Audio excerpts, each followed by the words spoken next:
আমরা গতকালকে রাত্রে থেকে একটা নিউজ পাইছি যে জুলাই গণহত্যাকারী আওয়ামী ফ্যাসিস্টকে নতুন মুলুকে ফিরিয়ে নিয়ে আসার প্রচেষ্টা চলতেছে। তো এই প্রচেষ্টা চলতেছে আমাদের যতটুকু আপডেট পাইছি আমরা যে সেনাপ্রধান ওয়াকারুজ্জামান উনি তাকে শেল্টার দিতেছেন। আওয়ামী ফ্যাসিস্টকে শেল্টার দিয়ে নতুন মুলুকে বাংলাদেশে ফিরিয়ে নিয়ে আসার চেষ্টা চলতেছে। তো ওইটা থেকে আমাদের হাসনাত আব্দুল্লাহ উনি তো আমাদের সিনিয়র ভাই, উনি ডিরেক্ট ডিক্লিয়ার দিয়ে দিয়েছেন যে আওয়ামী ফ্যাসিস্টকে আমাদের এখানে ফিরিয়ে নিয়ে আসা যাবে না, আমরা এটা কখনোই হতে দিব না।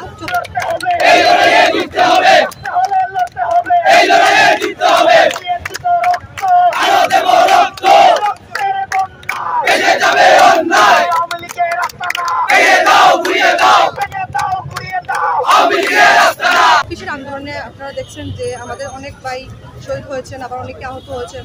তাদের রক্তের উপর দিয়ে আমরা তাদের সাথে মিথ্যে পরিকল্পনা করতে পারবো না বা মিথ্যে কিছু করতে পারবো না, সেটা হবে আমাদের জন্য অন্যায়। তো আজকের আমাদের হঠাৎ করে এই বিক্ষোভ মিছিল এটার জন্যই করা হচ্ছে, গণহত্যাকারী আওয়ামী দোসর নতুন মুলুকে যাতে আমাদের দেশে ফিরে না আসতে পারে, আওয়ামী লীগকে পুরোপুরিভাবে নিষিদ্ধ যাতে করা হয়।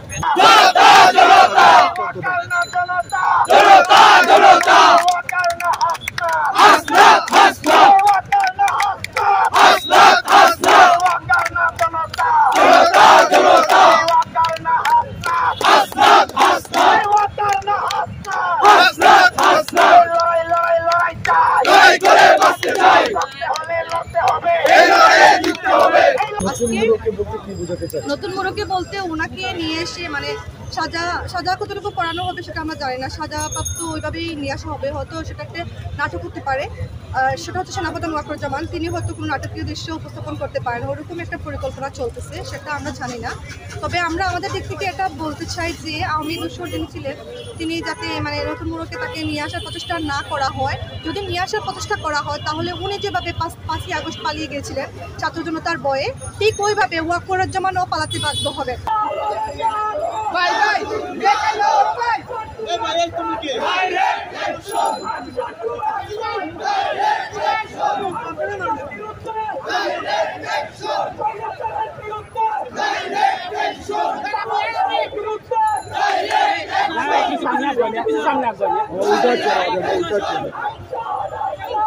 আমাদের ভয় তো আমরা আজকে এখানে বিক্ষোভ সমাবেশ রাখছি, ওই জন্য আমাদের হাসনাত ভাইও বলছেন যে আমাদের সংগ্রাম চলতে থাকবে যতদিন পর্যন্ত ওয়াকারুজ্জামান তার মূল বক্তব্য পেশ না করতেছেন আর কি। ওনার মতামত বা মতভিত্তিক কী আছে সঠিকভাবে আমরা জানি না, উনি ওনার ভিতরের কথাবার্তাগুলো ক্লিয়ার করতেছেন না, তো এটা থেকে আমাদের একটা সন্দেহ বা দ্বিধাবোধ থেকে যায়। এখান থেকে আমাদের দাবি একটাই, সেই দাবিটা হচ্ছে আওয়ামী যে সংগঠন ছিল ওইটা পুরোপুরিভাবে যাতে নিষিদ্ধ করা হয়। আওয়ামী ফ্যাসিস্ট এই সংগঠনের কোনো কিছুই থাকবে না, কোনো কিছুই আমরা বাংলাদেশে রাখতে চাচ্ছি না। যদি নিয়ে আসার প্রচেষ্টা করা হয় তাহলে উনি যেভাবে 5ই আগস্ট পালিয়ে গিয়েছিলেন ছাত্র জনতার ভয়ে, ঠিক ওইভাবে ওয়াকারুজ্জামানও পালাতে বাধ্য হবে আমাদের ভয়ে। আপনারা জানেন যে আওয়ামী লীগকে 5ই আগস্টেই আওয়ামী লীগের পতন ঘটানো হয়েছে এবং ওই দিনই আওয়ামী লীগের অস্তিত্ব শেষ হয়ে গেছে। সুতরাং এখন এই আওয়ামী লীগকে জাস্ট অফিসিয়ালি নিষিদ্ধ করার বাকি আছে। এখন সেই আওয়ামী লীগকে যারা এখন পুনর্বাসন করার চেষ্টা চালাচ্ছে, এই আওয়ামী লীগকে এখন বিভিন্ন রাজনৈতিক দল দেখা যাচ্ছে তারা আওয়ামী লীগকে নিষিদ্ধ করতে একটা এখানে প্রশ্ন উঠতেছে যে এখানে আওয়ামী লীগকে সুযোগ দেওয়া যায়। সুতরাং আমরা কোনো এখানে কিন্তু রাখতে চাই না, আওয়ামী লীগকে নিষিদ্ধ করতে হবে, বেশ এখানেই শেষ, এখানে ফুল স্টপ করতে হবে।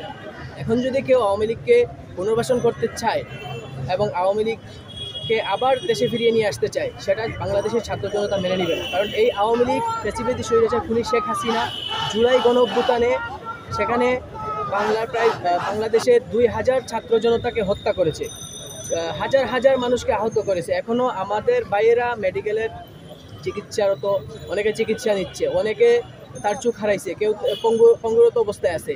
এদের এই যে শহীদ হয়েছে, তো ভাই এই শহীদের রক্তের সাথে বেইমানি করে এখন কিভাবে এই আওয়ামী লীগকে আবার পুনর্বাসন বা এই আওয়ামী লীগকে কীভাবে আবার এই নির্বাচনে অংশগ্রহণ করার সুযোগ দিবে? সেনাবাহিনী ক্যান্টনমেন্ট থেকে তারা বার্তা দিয়েছে যে আওয়ামী লীগকে নিষিদ্ধের বিষয়ে তারা এটাতে নীরব। আমরা স্পষ্ট ভাষায় বলতে চাই যে বাংলাদেশের সিদ্ধান্ত বাংলাদেশ থেকে হবে, কোনো ক্যান্টনমেন্ট থেকে নয়।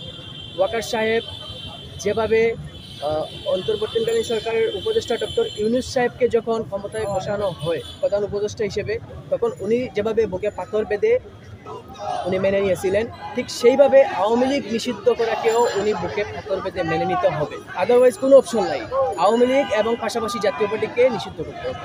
চাচ্ছে না নিষিদ্ধ করতে বা এই ক্ষেত্রে নীরব ভূমিকা পালন করছে, তো ফিরিয়ে আনার একটা সম্ভাবনা কিন্তু এখানে তৈরি হয়েছে। সেক্ষেত্রে যদি তারা কোনোভাবে আনতে চায়, আপনাদের করণীয় কি, আপনারা কী করবেন? এখানে দেখেন সেনাবাহিনীর কিন্তু সবাই এখানে আওয়ামী লীগকে ফিরিয়ে আনতে চেষ্টা করতেছে না। সেনাবাহিনীর হয়তো গুটি কয়েকজন চাচ্ছে যে আওয়ামী লীগ আবার ফিরে আসুক বা তারা নির্বাচনে অংশগ্রহণ করুক, বাট এই বিষয়টাতে আমাদের এবং জনগণের দ্বিমত রয়েছে। কারণ আমরা চাই না যে শহীদের রক্তের সাথে, সেটা কীভাবে রুখবেন আপনারা? আমরা প্রয়োজনে আরেকটা জুলাই হবে, কারণ এই দেশের ছাত্র জনতা আন্দোলন করতে শিখেছে। আপনারা দেখেছেন 52, 18 কোটা সংস্কার আন্দোলন দেখেছেন, 24-এ গণঅভ্যুত্থান দেখেছেন, প্রয়োজনে আরেকটা গণঅভ্যুত্থান হবে, সামনে আবার জুলাই আসতেছে। আমরা অলরেডি শহীদ। এই হাসনাতদের যদি কেউ ভয় দেখাতে চায়, এদেরকে কেউ ঘাবড়ানোর চেষ্টা করে, এদেরকে পারবে না, কারণ এরা অলরেডি শহীদ হয়ে গেছে। যে আওয়ামী লীগকে সম্পূর্ণ নিষিদ্ধ করতে হবে, আদারওয়াইজ এই দেশে আরেকটা জুলাই বিপ্লব হবে। আরেকটা বিপ্লব হলে দেশের অবস্থা অবনতি হবে, সেই দায়ভারটা কার? দেশের যদি এইরকম অবস্থা যায়, তাইলে এর দায়ভার হবে তাদের, যারা আওয়ামী লীগকে আবার পুনর্বাসন করতেছে। কারণ বিগত 16 বছর সবাই কিন্তু এই আওয়ামী লীগ দ্বারা নির্যাতিত নিপীড়িত হয়েছে। এখন কেনই আবার আওয়ামী লীগকে পুনর্বাসন করতে হবে? অবশ্যই তাদের দায়বদ্ধতা গ্রহণ করতে হবে, এটা তারা দায়বদ্ধতা এড়ালে চলবে না। আমরা জানতে পারছি আমাদের সেন্ট্রাল থেকে এরকম নির্দেশনা আছে যে আওয়ামী লীগকে আবার অন্য একটা নামে তাদেরকে পুনর্বাসিত করার চেষ্টা চলতেছে।